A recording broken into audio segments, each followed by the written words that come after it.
رسول پاک صلی اللہ علیہ وسلم احساس والے نبی ہیں، اور احساس حضور نے امت کا کیا، احساس والی زندگی گزاری، ہر لمحہ محبوب پریشان رہے۔ یہ تھوڑا عرصہ پہلے ڈاکٹر ہارون صاحب مسلمان ہوئے ہیں، اور ابھی انہوں نے 2-3 کتابوں کا انگریزی میں ترجمہ کیا ہے، اور بھی کچھ کتابوں پہ وہ کام کر رہے ہیں۔ ہالینڈ کے رہنے والے ڈاکٹر صاحب ہیں۔ توجہ ہے میری بات پر آپ عزیزوں؟ ڈاکٹر صاحب کہتے ہیں کہ میں نے یہ سنا تھا کہ مسلمان دہشت گرد ہیں، یہ بم بلاسٹ کرتے ہیں۔ تو میں جہاں لفظ اسلام آتا تھا وہاں سے میں تھوڑا بچ جاتا تھا، پیچھے ہٹ جاتا تھا، لیکن میرے مزاج کے اندر یہ بات شامل تھی کہ میرے اندر اللہ نے بڑا انسانیت کا جذبہ رکھا ہوا تھا۔ تو میں ایک تنظیم قائم کر رہا تھا، میرا خیال تھا کہ ایک ایسی جماعت بناؤں کہ جو پوری دنیا کے اندر اسلام، توجہ ہے میرے عزیزوں کی، کہتے میرا خیال تھا ایسی جماعت قائم کروں کہ جو پوری دنیا میں لوگوں کی خدمت کرے اور بغیر امتیاز کے کرے، اسلام والوں کی بھی اور غیر مسلموں کی بھی۔ لیکن مجھے بڑا دھچکا رہتا تھا کہ مسلمان سخت گیر قوم ہے۔ میں نے بہت ساری جماعتوں کا منشور اور دستور منگایا، اور میں نے کہا میں اپنی جماعت کا دستور لکھوں گا تو پہلے ذرا سارا میں مطالعہ کر لوں۔ ڈاکٹروں کا ٹیبل ہوتا ہے، اس کے اوپر شیشہ لگا ہوتا ہے، نیچے وہ جو چیز ضروری ہوتی ہے وہ رکھ لیتے۔ کہتے ہیں کہ مصر کے مولانا صاحب آئے ہوئے تھے ہالینڈ کے دورے پر، اچھی انگریزی جانتے تھے، تو کسی وجہ سے علیل ہو گئے۔ میرے پاس وہ آئے اور انہوں نے دیکھا کہ میں انسانی حقوق پر کچھ لکھ رہا ہوں، کام کر رہا ہوں، تو وہ دیکھ کر کے مجھے کہنے لگے کہ ڈاکٹر صاحب آپ کوئی تنظیم قائم کر رہے ہیں؟ میں نے کہا ہاں۔ تو کہتے انہوں نے ہلکا سا ٹچ دیا، زور نہیں دیا، اور ویسے بھی جو ہلکی بات ہوتی ہے وہ ذرا دل میں جلدی بیٹھ جاتی ہے۔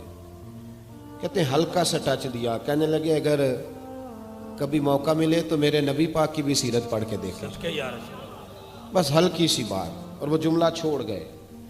اعلیٰ حضرت فاضل بریلوی علیہ رحمہ نے لکھا ہے ضروری نہیں کہ تم جو کہہ رہے ہو وہ منوا کے اٹھو، لیکن میسج ضرور چھوڑ دیا کرو۔ جب انسان کے ذہن میں بات ہوتی ہے یہاں سٹاک ہوتا ہے جب بات کا، تو جب وہ کام کرنے لگتا ہے تو ایک دفعہ وہ بات سامنے ضرور آتی ہے، کہہ دیا کرو۔ انہوں نے کہہ دیا کہ ڈاکٹر صاحب ایک دفعہ حضور کی سیرت بھی پڑھ لیں۔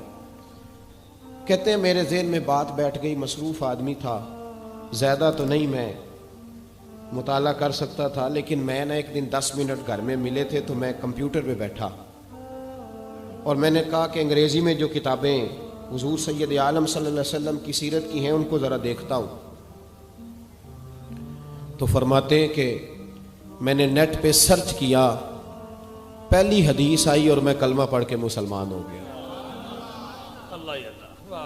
حدیث کہاں ہے؟ سبل الہدی والرشاد میں بھی ہے، کنز العمال میں بھی ہے، مسند احمد میں بھی ہے، ابن اسحاق میں بھی ہے، ابن اشام میں بھی ہے، اور شاید سیرت کی تمام کتابوں میں آپ کو روایت مل جائے۔ نبی پاک صلی اللہ تعالی علیہ وسلم کی حدیث اور روایت کرتے ہیں حضرت سلمان فارسی رضی اللہ تعالیٰ عنہ، اور ساتھ ہیں سیدنا بلال حبشی رضی اللہ تعالیٰ عنہ۔ فرماتے ہیں ہم گھر سے نکلے، حضور نے فرمایا ذرا جلدی چلو ایک ضروری کام ہے۔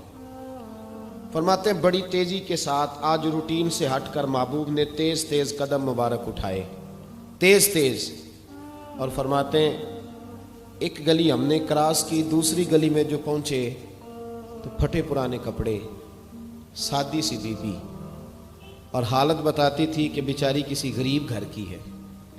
وہ سڑک پہ کھڑی تھی اور رو رہی تھی۔ میرے کریم رسول نے فرمایا بلال اسے پوچھو کیا مسئلہ ہے، کیوں روتی ہے؟ تو حضرت سلمان عرض کرتے ہیں میں نے کہا حضور میں پوچھ لیتا ہوں، آپ جائیے، کام بڑا ضروری ہے جو نکلیں، میں معلومات کرتا ہوں۔ تو محبوب نے فرمایا نہیں، اس کے آنسو پوچھنے سے ضروری کوئی کام بھی نہیں، پہلے اس کی داد رسی ہوگی، اسے پہلے پوچھا جائے گا۔ روتے نہیں رہتے لوگ گھروں میں، لوگ گزر نہیں جاتے چپ کر کے؟ کتنے لوگ تڑپتے، کون احساس کرتا ہے؟ نبی پاک سید عالم صلی اللہ علیہ وسلم رکے اور اس خاتون سے پوچھا کیا بات ہے؟ اس نے کہا کہ بات کوئی بھی نہیں، میرا ایک ہی موٹا سا مسئلہ ہے۔ کہا وہ کیا؟ کہنے لگی میں غریب ہوں، اور غریبی بذات خود بہت بڑا گناہ ہوتی ہے، لوگ بڑا جرم سمجھتے ہیں اس کو، بذات خود میں نے شروع میں کہا نا کہ مذہبی سٹیج کی بھی صدارت غریب آدمی نہیں کر سکتا، کیونکہ غریب جو ہوا جہد کول دتھی ہونی انہیں نیڑے بہنا ہے نا جی، جہد کول نہیں انہیں تو پیچھے جا کے بہنا اینڈ تے کول کہڑا دتھی ہے۔ اس سٹیج پہ بھی غریب آدمی کی صدارت نہیں ممکن ہو ہی نہیں سکتا۔ میرے رسول پاک سید عالم صلی اللہ تعالی علیہ وآلہ وسلم نے فرمایا پہلے اسے پوچھو کیا مسئلہ ہے۔ وہ کہنے لگی میں غریب ہوں، بوڑھی ہو گئی ہوں، ساری زندگی غلامی میں گزاری ہے، تیل لینے آئی تھی 5 دینار کا، بوتل میں تیل بھروایا ہے، اور اب بوڑھی ہوں نا تو کمر درد کرتی ہے، پیر پیچھے موڑا ہے تو میں گری ہوں، تیل زمین پی گئی ہے، اب زمین تو واپس نہیں کرتی، لیکن واپس جاؤں گی تو ایک یہودی عورت کی ملازمہ ہوں، وہ درے سے مارے گی، کھال ادھیڑ دے گی، میں بڑی پریشان ہوں، اب نہیں مار کھائی جاتی، ہڈیاں بوڑھی ہیں، قربان جاؤں۔ حضرت بلال کو حضور نے حکم دیا، فرمایا دوڑ کے گھر جا 5 دینار لا۔ فرماتے ہیں 5 دینار لائے، تیل خرید کے دیا، وہ پھر رونے لگی۔ فرمایا آپ کیوں روتی ہے؟ اس نے کہا بتایا نا غریب ہوں، غریب کا جرم کوئی نہیں ہوتا، لیکن پیس دیا جاتا ہے، پھر بھی مار تو اب بھی پڑے گی، اب کیوں پڑے گی؟ تو عرض کرنے لگی محبوبہ مار اس لیے پڑے گی کہ دیر سے کیوں آئی ہے۔ تو میرے کریم رسول، اور وہ بی بی حضور ابھی آئے ہیں مدینہ طیبہ، امام یوسف صالحی فرماتے ہیں ابھی آئے تھے حضور، سبل الہدیٰ والرشاد کے مصنف کہتے ہیں ابھی آئے تھے نبی پاک، وہ جانتی بھی نہیں تھی۔ تو سید عالم صلی اللہ تعالی علیہ وسلم نے فرمایا اچھا مار پڑے گی؟ کہا ہاں۔ او بھائی کونسلر جو کل آپ کو کہہ رہا تھا نا میں آپ کا خادم ہوں، کونسلر بے گناہ، بلکہ ہمارے ایس ایچ او صاحب اگر چودھری پہ پرچہ آ جائے تو اس کو ٹیلی فون کر کے پوچھتے ہیں صاحب جی تہاڈے خلاف درخواست آئی ہے، کی کرنا ہے؟ تو غریب آدمی بیچارہ، اس کی غلطی یہ تھی کہ وہ غریب تھا تو اس نے ریڑھی لگا لی چوک میں، اس کو دبوچ کے لے گئے، تینوں پتہ نہیں اتنے نہیں کھلوئی دا، تو اس کے پاس کل انویسٹمنٹ ہی 5000 تھی، سارا لے گئے۔ پھر وہ کونسلر صاحب کے پاس چلا گیا ہے، سر میرے نال چلے آ جائے ذرا میں تھانے جانا ہے۔ انہوں نے کہا گڈی کرائی ہے، پیسے ہے نہیں ایویں تھانے جائیدا ہے۔ اب وہ گاڑی لایا ہے، پتہ نہیں کہاں سے لایا ہے، تھانے پہنچا ہے، اور یہ ہے ہمارا حال کہ وہ ایس ایچ او بھی بیٹھا ہے کرسی پہ اور کونسلر بھی کرسی پہ بیٹھا اور وہ غریب پیروں میں بیٹھا ہے، اور ہاتھ باندھ کے کہہ رہا میری ریڑھی دے چھڈو، میریاں 4 دھیاں نے تو میں شامی کھانا کھڑنا ہے۔ کدھر گیا امت کا وہ ذوق؟ ساری زندگی نعتیں سننے والوں بتاؤ تو صحیح نعت نے تاثیر کیا دی ہے روح کو؟ اگر ابھی بھی گھاڑی غریب کے پاس کھڑی نہیں ہوتی تو پھر کیا اثر ہوا ساری زندگی نعت سننے کا؟ میرے مصطفیٰ کریم سید عالم صلی اللہ تعالی علیہ وسلم نے فرمایا اس خاتون سے یہاں کونسلر ساتھ نہیں جاتا، کہتا ہے کر دیا ٹیلی فون، سویرے 9 بجے پہنچ جانا۔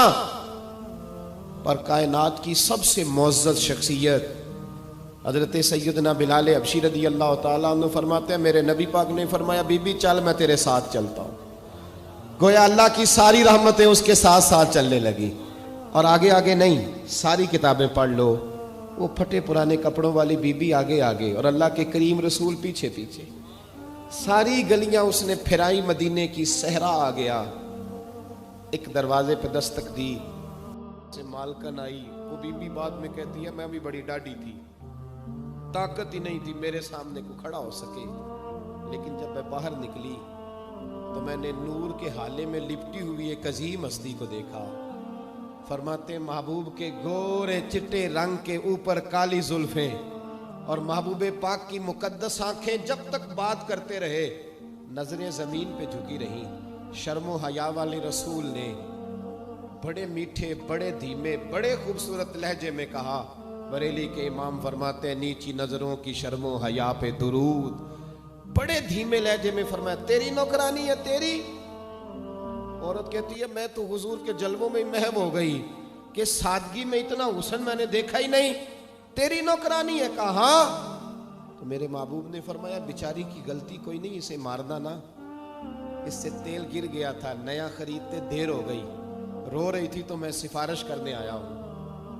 وہ خاتون کہتی ہے کسی کی نہیں مانی تھی، پر محبوب کے جملوں میں تاثیر اتنی تھی، ککھ سواد نہیں مشری اندر، اساں کھنڈا بھی چکھ ڈٹھیاں، انہاں ساریاں شیواں نالوں گلاں سجن دیاں مٹھیاں، فرماتے ہیں نبی پاک صلی اللہ تعالی علیہ وآلہ وسلم نے فرمایا کچھ نہ کہنا. کہنے لگی نہیں کہتی، میرا وعدہ رہا، کچھ نہیں کہوں گی.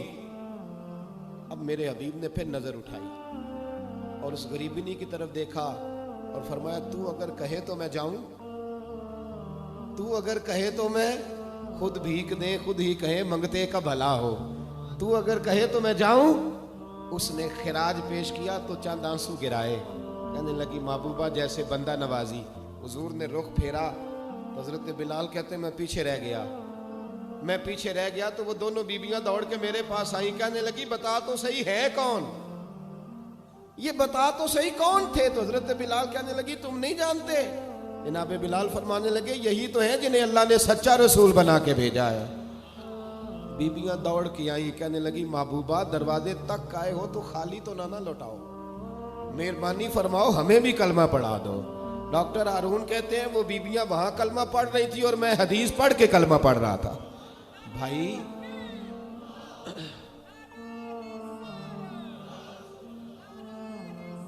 اگر دولت احساس ہے نا پھر تو زندہ ہے. جو زندہ ہوتا ہے اس میں لچک ہوتی ہے، جو مر جاتا ہے وہ اکڑ جاتا ہے. اگر زندگی ہے تو پھر احساس ہونا چاہیے. اگر تیرے اندر زندگی ہے تو پھر احساس ہے، اور اگر تیرے اندر احساس نہیں رہا نا تو پھر زندگی زندہ دلی کا نام ہے. مردہ دل کیا خاک جیا کرتے، احساس سے مروت پیدا کر. تھوڑا سا دائیں بائیں بھی دیکھیں، تھوڑا پلٹ کر بھی دیکھیں کہ کہیں آپ کی ضرورت تو نہیں.